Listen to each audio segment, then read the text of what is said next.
United on the show this weekend. There they are, Gary Neville going crazy, basically on top of Tim Howard at the back there. That was after they beat Millwall in the 2004 FA Cup final.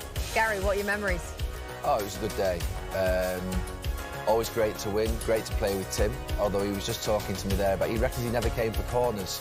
I don't remember that. He's been hard on himself, but that was a wonderful day. Great to win a trophy. The evenings of winning the trophies were some of the best days of your life. On the shoulder of giants, that's what that was.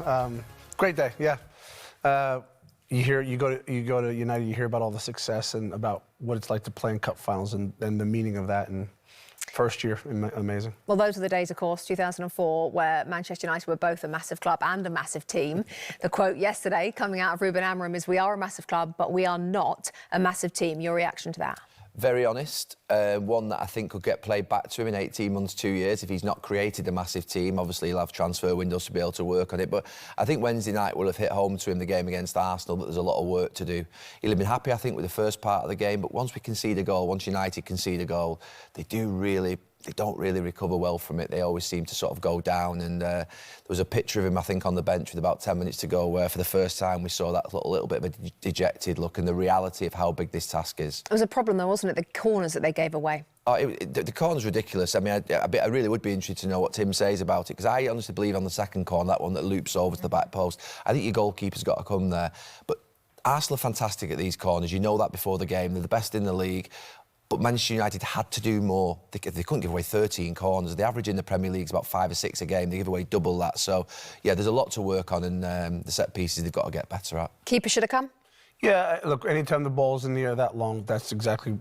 Your teammates are looking for you to come. The fans are looking for you to come at least get a piece of the ball. So, yeah, I totally agree with that. But on the side of Amorim, I love his honesty. I do. And it's easy to be honest early, but he still seems like he's his own person. Even his reactions, and like he doesn't seem to be playing or placating to the crowd. So he's right. And I think that it is going to take some time to build the team, and they aren't that. And sometimes that little brutal honesty is needed, because so many managers come in and they talk it up, and there's a job to do here, and it's going to take a little bit of time. The lack of intent in the first half. They were defending quite well. They made it tough for Arsenal, but they lacked a real belief going forward. That not really, even when sort of Garnacho got on the left-hand side and he could have run at players, he didn't do. He turned back and went back the way. So there's a lot of things for him to work on. The set pieces, the reaction to when they go a goal down, away in big games, the lack of intent and belief, I think, to be able to go and hurt opponents in bigger matches as well. So there's so many things for him to work. He's got to find out who his best players are, who the players that he wants to keep on the bus for next season. It's a big job for a young man. Well, how big is the rebuild, do you think, when you look at the personnel?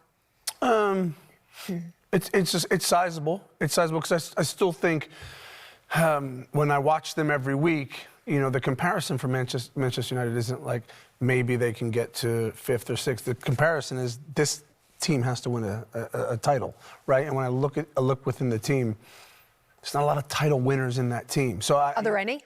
Yeah, I think you can get a tune out of some of those players. I don't think it's a complete overhaul, but they need to. You need to start bringing in players across Europe and across the world that pick Manchester United first, and we've seen that dwindle quite a lot over the last decade. Yeah, that is a big problem. How big is the rebuild for you, Gary? It's really big.